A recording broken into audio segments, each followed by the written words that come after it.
The surface of the alien lake was like black glass under the twin moons. No wind stirred it. No sound touched it.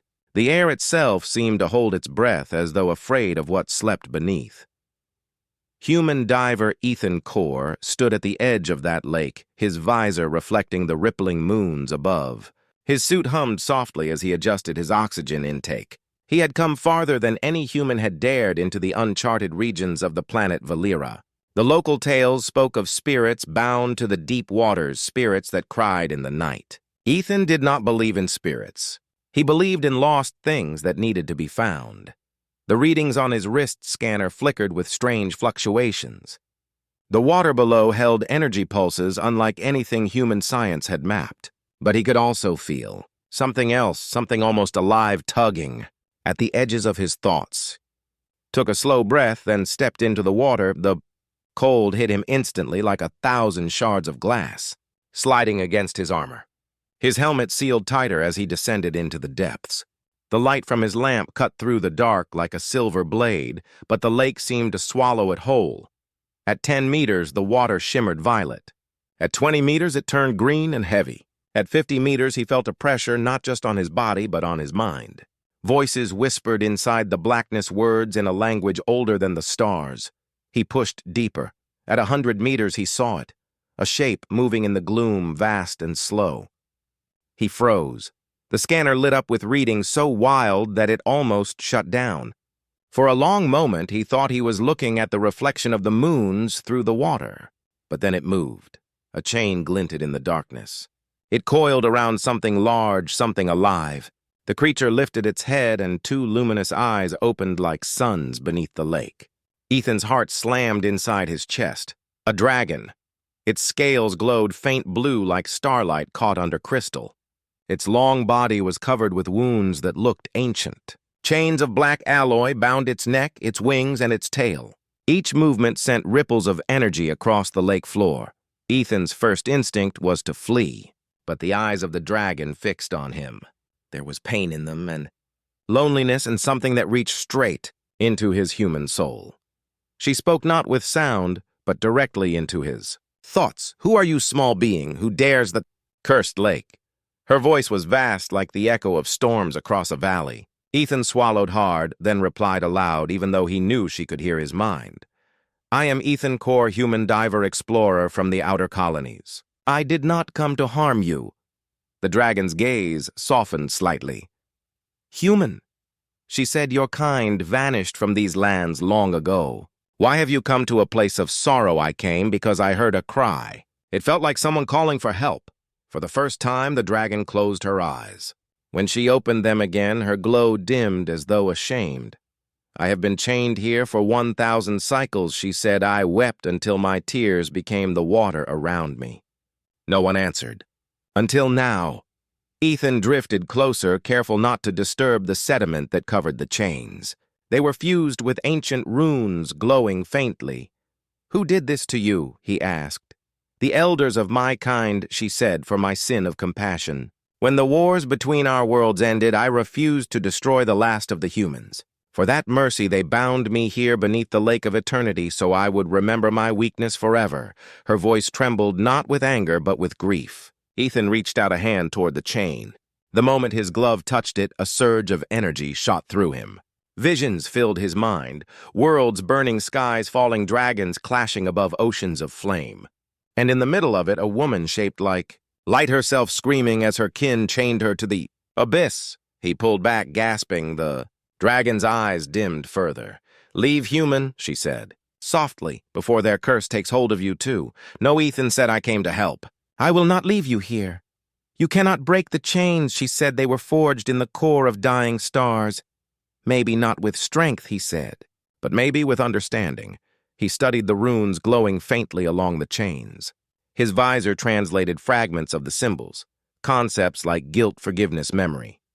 The chains were not just metal. They were bound by emotion, by will. Ethan looked up at the dragon. What is your name? He asked. Lyrathion.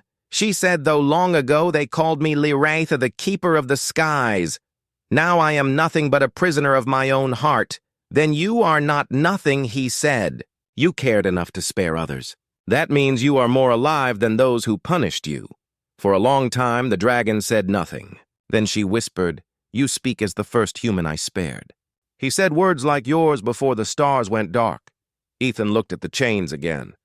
His tools would not cut through them, but perhaps something else could. He began to swim around her, searching for the source of the energy field binding the chains. The closer he moved, the more his body trembled with psychic pressure. It felt as though the lake itself was alive, watching every motion. Lyratha's voice followed him softly. "Why do you risk yourself for me, human? You owe nothing to a creature of the old wars, because he said if I turned away from someone suffering, I would be no better than those who put you here." A low rumble came from her chest. It was not anger. It was sorrow. "Then your heart is brave," she said, "but bravery alone will not save you." "The chains feed on pain. The more I regret, the stronger they become. Then let me share the weight," he said. "Let me see what you see." "That is madness," she warned. "No mortal mind can bear it." "Maybe, but I will try." Ethan placed his hand on her scale. The world shattered. He was no longer in the lake. He was standing on a battlefield beneath a green sky where dragons and humans fought in endless rage. He saw Lyrath soar above them, tears streaming from her eyes as she shielded human children with her wings. He saw her own kin strike her down. He saw her beg them to stop. He saw the chains form from their hatred and wrap around her body while she screamed into the void. Then the vision faded, and he was back underwater, his heart pounding, his breath ragged. Lyratha looked at him with wide eyes. "You saw it, yes," he gasped. "I saw everything. Then you know why I must stay here." "No," he said. "You have suffered enough. It is time to forgive yourself." "Forgive myself," she whispered. "I cannot. Their voices live within me. Then I will speak louder." He reached into his tool pack and drew out a small sphere of human origin, a harmonic resonance core designed to stabilize psychic fields. If he could tune it to her emotional frequency, maybe he could break the link. The sphere glowed faint blue, then pulsed with rhythm matching the dragon's heart. The chains shuddered slightly. Cracks of light ran along them. "What are you doing?" she asked. "Setting you free. You will die, maybe, but at least you will live." A sudden surge of energy exploded around them. The lake roared with power as the runes flared brighter. The chains tightened, trying to resist the disruption. Ethan screamed but held his grip on the core. Lyrath's roar echoed through his mind as she felt the bindings weaken. And then, a brilliant light filled the water. The first chain shattered. The water trembled with the shock wave of the first broken chain. Ethan was thrown backward into the dark currents, his oxygen alarms screaming. He tried to stabilize himself, but the energy pulsing through the lake was unlike anything he had felt before. The glow from the shattered link spread like veins of lightning across the depths. Lyratha roared, her body twisting with the sudden surge of power. The remaining chains rattled, pulling tighter as though alive. The lake's surface far above them rippled violently, breaking the stillness of centuries.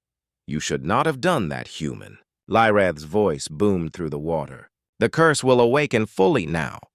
"Then let it," he said, forcing himself upright. "I am not leaving you here to die alone."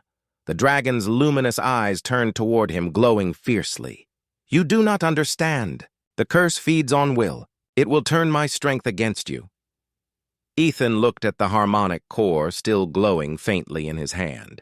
The device was overloading, but it had worked once, and that was enough for him. He swam closer again, each kick of his legs feeling heavier as the water thickened with energy. The second chain ran along her right wing. Its surface was covered in shifting runes, now burning with crimson light. Ethan reached out to touch it, and a voice screamed in his mind. "Leave her! Leave this place! She deserves her chains." He clenched his jaw. "You do not decide that." He pressed the core against the chain. The runes flared, fighting back. His visor cracked under the psychic pressure, but he did not let go. He thought of Earth, of his people, of the silence that now haunted human worlds. He thought of every life lost because no one had tried to understand the other side. The chain began to break. Lyratha thrashed in pain, the water exploding with color around her. Her wings spread wide, sending waves through the lake. "It burns!" she cried. "It feels like the stars themselves tearing through my veins." "Hold on!" he shouted through his communicator. "Just a little longer." The harmonic core shattered in his hand. The blast of light that followed tore through the second chain. When the brightness faded, Ethan was spinning through the water half-conscious. He opened his eyes to see the dragon floating above him, glowing brighter than before. 2 chains remained, one at her neck, one around her tail. "Human," she said softly, "your body cannot take much more of this. You will drown before the last link is gone. I have dived deeper than anyone on 3 worlds," he replied, his breath short. "I will not stop now." She looked at him, a strange light in her eyes that was neither pity nor fear. "Why are you like this?" she asked. "Why risk your life for a creature who once brought ruin to your kind?" "Because you wept," he said. "Because even the strongest should not have to cry alone." For a moment she said nothing. Then she lowered her head so her glowing eyes were level with his. "If you fall, I will carry you above. That I swear. Then we will both make it out," he said. He swam toward the neck chain. The energy there was stronger than before, the runes pulsing faster like a heartbeat. He set his damaged glove against it. The chain hissed and bit into his arm, slicing through the suit. Pain flared through him, but he stayed still. The chain was reacting to fear. It grew stronger the more he hesitated. He forced himself to think of light, of open skies, of the sound of wind through trees. He remembered his sister's laughter before the war, before the colonies fell. He remembered what it meant to care. The chain began to fade. Lyrathi's eyes widened as she felt it weaken. She roared again, this time not in pain, but in defiance. "I will not be bound any longer." The runes cracked and exploded into streams of light that rose toward the surface. The 3rd chain broke. Ethan collapsed against her scales, breathing hard, his oxygen meter flashing red. His vision was blurring. "One left," he whispered. "No more, Lyrathi said. You have done enough. You will die if you try again. Then it will be a good death," he said, smiling faintly. The dragon stared at him in silence. Then her expression changed to something soft, something almost human. "You remind me of the one I spared," she said. He too smiled when all hope was gone. She turned her gaze toward the last chain coiling around her tail deep in the lake bed. "This one is bound to my heart. Only I can break it. But I fear what may rise when I do.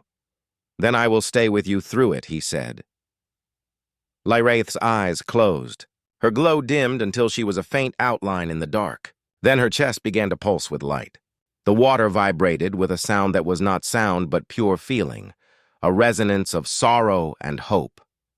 The runes on the final chain flared one last time before shattering completely. The lake exploded with energy. Ethan was hurled upward through waves of light and shadow. His oxygen gave out and darkness swallowed him. He felt himself drifting weightless, hearing only a distant voice whisper, "Breathe, human. You are not done yet." He opened his eyes. He was lying on a bed of soft moss beside the lake, now calm and silver under the twin moons. His helmet was gone, but he could breathe. The air was fresh, filled with a scent like rain. He turned his head and saw her. Lyra stood on the shore, no longer chained, no longer a prisoner of sorrow. Her wings unfolded wide, their scales shimmering like dawn. "You are free," he whispered. "Thanks to you," she said, her voice gentle now, yet still carrying the power of mountains. "But you nearly lost your life." "Why?" "Because the universe needs fewer prisons and more second chances," he said. She looked at him quietly, then lowered her head until her eyes met his. "You speak truth that few ever dared. You are not like the others." "I am just human," he said, smiling. "Then humanity still has heart," she said softly. The ground trembled under her feet. The lake began to glow again. From its depths rose faint shapes, spectral forms of dragons from ages past. They circled Lyrath and Ethan, their voices whispering through the night. "You have undone the curse. The balance is restored." Lyrathi lifted her head, her expression calm. "I will not flee from you again," she said, "but I will not obey your hatred. I choose to live." The spirits faded like mist. The lake grew still once more. Ethan stood, though his legs trembled. He looked at the massive creature beside him. and felt something he had not felt since before the wars. Peace. "What will you do now?" he asked. "I will fly," she said, "and see what has become of the stars. But before I go, tell me your name once more." "Ethan Core." "Ethan Core," she repeated slowly. "You have given me back my life. I owe you more than I can ever repay." "No debts between friends," he said. The dragon lowered her head and brushed her snout gently against his chest. Her touch was warm like sunlight. "Then, friend, I shall remember you until the end of time." With that, she spread her wings and rose into the sky, the water below glowing brighter as her shadow passed over it. The twin moons reflected in her scales as she climbed higher until she became a star among stars. Ethan watched until she vanished beyond the clouds. Then he looked at the calm lake and smiled. The chains were gone. The silence that followed was not empty, but alive. He turned and began walking toward the distant lights of his camp. He knew that when he returned to the human colonies, no one would believe his story. But that did not matter. Somewhere above, a dragon was free, and the world felt a little less broken. As he walked, the wind stirred across the surface of the lake for the first time in 1,000 years, carrying with it a whisper that sounded almost like laughter. Years later, explorers found that lake. They said the water sang when touched by light. They said that on clear nights a shadow passed over the moons and vanished among the stars, and those who listened closely swore they could still hear a voice in the rippling waves, soft, gentle, and ancient. "Thank you, human.